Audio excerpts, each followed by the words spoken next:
Vamos agora responder mais algumas questões relativas ao descritor 21. Reconhecer posições distintas entre duas ou mais opiniões relativas ao mesmo fato ou ao mesmo tema. Nós temos aí na primeira questão dois textos. O primeiro diz assim: o que é diabetes? Existem dois tipos básicos de diabetes. Diabetes tipo 1 ocorre quando o sistema imunológico destrói as células beta no pâncreas, que são as células que produzem insulina. Como resultado, o corpo produz muito pouco ou nenhuma insulina. Pessoas com diabetes tipo 1 devem tomar insulina diariamente. Às vezes, o diabetes tipo 1 é chamado de diabetes juvenil ou diabetes insulinodependente. Diabetes tipo 2 ocorre quando o pâncreas não produz insulina suficiente ou o corpo não pode usar adequadamente a insulina que ele produz. Eventualmente, o pâncreas pode parar completamente de produzir insulina. O diabetes tipo 2 pode afetar pessoas de qualquer idade. Em homens e mulheres, quanto mais excesso de peso o indivíduo tiver, maior o risco de desenvolver o diabetes tipo 2. Texto 2. Diabéticos treinados para cuidar de si próprios têm menos riscos de sofrer complicações. O autocuidado é a chave para prevenir o diabetes tipo 2, que responde por 90% dos casos que atingem principalmente adultos. Seu desenvolvimento está associado ao ganho de gordura abdominal e a gordura afeta a ação da insulina, tornando-a menos eficiente na função de transportar a glicose do sangue para dentro das células. Para compensar essa redução de eficiência, o pâncreas produz mais insulina e acaba sobrecarregando suas células, que morrem precocemente. Após 10 anos, em média, o organismo perderá perto de 50% destas células e com elas a capacidade de processar a glicose, elevando sua concentração no sangue até caracterizar o diabetes. A pergunta é: sobre o diabetes, um aspecto comum a esses dois textos é a questão entre o tipo 2 e o excesso de peso, a destruição do sistema imunológico, a diferenciação entre os tipos da doença, a necessidade dos doentes tomarem insulina diariamente, ou a causa e o efeito da incapacidade de processar a glicose. Nós voltamos para analisar com mais cautela os dois textos. Nós vamos observar que sobre o diabetes, um aspecto comum aos dois textos é a relação entre o tipo 2 e o excesso de peso.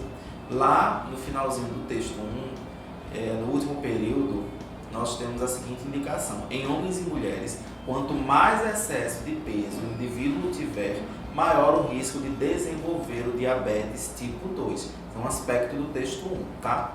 No texto 2, nós temos logo nos primeiros períodos, no primeiro e no segundo, as seguintes afirmações. O autocuidado é a chave para prevenir o diabetes tipo 2, tá? O texto vai tratar do diabetes tipo 2. E no segundo período nós temos: seu desenvolvimento está associado ao ganho de gordura abdominal. Então, essa informação que nós acabamos de ler, o desenvolvimento do diabetes tipo 2 associado ao ganho de gordura abdominal, está ligado ao que foi dito no final do texto 1. Em homens e mulheres, quanto mais excesso de peso o indivíduo tiver, maior o risco de desenvolver o diabetes tipo 2. Então, um aspecto comum a esses dois textos em relação ao diabetes é a relação entre o tipo 2 e o excesso de peso. Isso fica claro nesses dois trechos, ok? Questão 2. Nós temos aí outros dois textos, tá? Exóticos, pequenos e viciantes. Ao caminharmos pela cidade, nas alamedas e nas praças, é frequente vermos pessoas falando ao celular, gente dirigindo com uma das mãos, pessoas apertando botões e até tirando fotos com seus aparelhos digitais. Até ouvimos os toques polifônicos diversificados e altos que se confundem com as buzinas e os sons urbanos mais comuns. O que me chama a atenção são os tamanhos, os formatos e as múltiplas funções dessas coisas, que também são úteis quando não passam de meros badulaques teens. Os celulares estão cada vez mais viciosos, uma coqueluche. Já fazendo analogia com a peste, os celulares estão se tornando uma febre, bem como outros aparelhos pequenos, úteis e viciantes. Tem gente que não vive sem o celular, não fica sem aquela olhadinha, telefonema ou mensagem instantânea, uma mania mesmo. Interessante, uma vez, Um amigo meu, jornalista, disse que os celulares podem ser próteses, bem como outro objeto, status ou droga podem ser próteses. Pode haver gente que não tem amigos, mas tem o melhor celular, o mais moderno, uma prótese para a vida. Pode ser que haja gente que não seja feliz, mas tenha uma casa boa, o carro do ano, o poder, a fama e muito dinheiro. Tem próteses. Tudo que tenta substituir o natural, o simples da vida, será prótese de uma pessoa. Aqui, entendo o natural como a busca da realização, da felicidade, do bem-estar que se constrói pela simplicidade, pelo prazer de viver. Viver incluído no mundo digital e moderno é legal, mas é preciso manter o senso crítico de que as coisas podem ser pequenas, úteis e viciantes.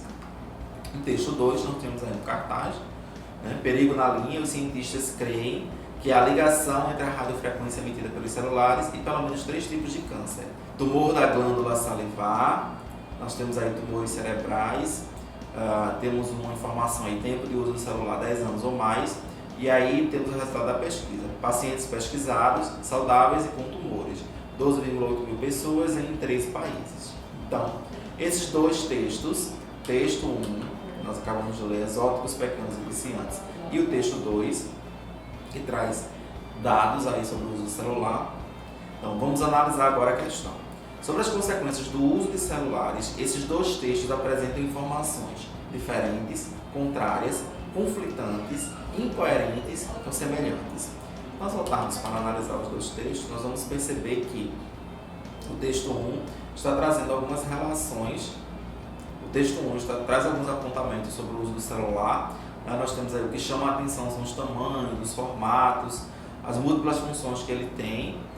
Traz algumas questões relativas à nossa vida cotidiana e ao uso do celular e o quanto ele tem interferido em nossas relações com as outras pessoas, né? Pode haver gente que não tem amigos, mas tem o melhor celular, o mais moderno, uma prótese para a vida, né? E o celular é associado à prótese, né? A palavra prótese que ganha um sentido de substituição do que é natural, que é dito no texto como sendo algo relacionado ao bem-estar, tá certo? Então, o texto 2 traz algumas informações sobre uma pesquisa feita que associa, né, a questão da radiofrequência emitida pelos celulares a pelo menos 3 tipos de câncer. Então, esses dois textos, eles trazem informações diferentes sobre as consequências do uso de celulares, ok? O primeiro relacionado a questões mais intimistas, mais pessoais, voltado para as relações humanas, e o 2 sobre a saúde, né, quando relaciona aí aos tipos de câncer, ok? Então são informações diferentes, elas não são contrárias, porque uma não está em confronto, o texto 1 e 2 não estão aí em confronto, né? Tampouco conflitantes, não são incoerentes, são informações coerentes que trazem reflexões precisas sobre o que é colocado nos dois textos, e também não são informações semelhantes, como já foi dito anteriormente. A questão 3, nós temos aí o texto 1, que diz o seguinte: mudar é possível, porque não é impossível mudar para melhor, desde que se recomece repensando o próprio país e o papel de cada um dentro dele. Não importam a idade, a profissão, a conta no banco ou nem ter conta no banco. A postura maior tem de ser dos governos, dos líderes, das autoridades, mas cada um, do gari ao senador, pode e deve contribuir para isso, para começar a entender quem somos, que país somos, quem queremos ser, como podemos nos transformar, para ter na ciranda dos países todos, de verdade, um lugar respeitado e respeitável. Lia Luft, né? O texto 2 tem uma carta de leitor, que é um texto argumentativo. Tá? Enaltecer a habilidade literária de Lia Luft seria chover no molhado. E eu a acompanho sempre, pois creio que ela é detentora da qualidade de que almeja um dia chegar próximo. E de hoje, coloco em crônicas num blog cujo foco são o otimismo e a esperança. Por esse motivo, o artigo de Lia tocou-me mais do que nunca, especialmente porque sempre se percebe nela a preocupação em desfazer a opinião de alguns que a qualificam como mal-humorada, ranzinza e saudosista. Lia, no meu ponto de ver, é realista, perspicaz, observadora e analista da realidade. No presente artigo, nesse momento em que passamos a ver uma tênue luz no fim do túnel mundial, ela aponta e vislumbra a luminosidade sobre todos os entraves que impedem o brasileiro e o ser humano universal de viver com um mínimo de dignidade. Ainda é possível mudar. Então, em relação ao tema tratado no texto 1, né, as mudanças que nós precisamos fazer para vermos uma sociedade melhor. Então, em relação a esse tema apresentado no texto 1, o texto 2 apresenta uma opinião favorável, complementar, conflitante, ambígua ou questionadora. No texto 1 nós temos logo no início aí, né, a ideia de que não é impossível mudar para melhor desde que se recomece repensando o próprio país e o papel de cada um dentro dele, as responsabilidades individuais que na verdade contribuem para que nós possamos viver em um país melhor. E aí o texto 2 traz um ponto de vista relacionado ao texto 1, traz na verdade, né, a visão do autor sobre Lia Luft, sobre o que é colocado no texto 1, onde diz aqui no trecho, Lia, no meu modo de ver, é realista, perspicaz, observadora e analista da realidade. Isso é favorável à opinião apresentada no texto 1, ao que é dito no texto 1. E o autor ainda complementa no texto 2 dizendo: ela aponta e vislumbra a luminosidade sobre todos os entraves que impedem o brasileiro e o ser humano universal de viver com um mínimo de dignidade. Isso, na verdade, é favorável aí, né, reafirma o que é dito no texto 1, então uma opinião que é favorável ao que é dito em relação às reflexões propostas por Lia Luft no texto 1, ok? Não é complementar, porque é um ponto de vista sobre o texto 1, não é conflitante, porque não entra em choque com o que é dito no texto 1, não é ambíguo, não tem um sentido duplo, tá?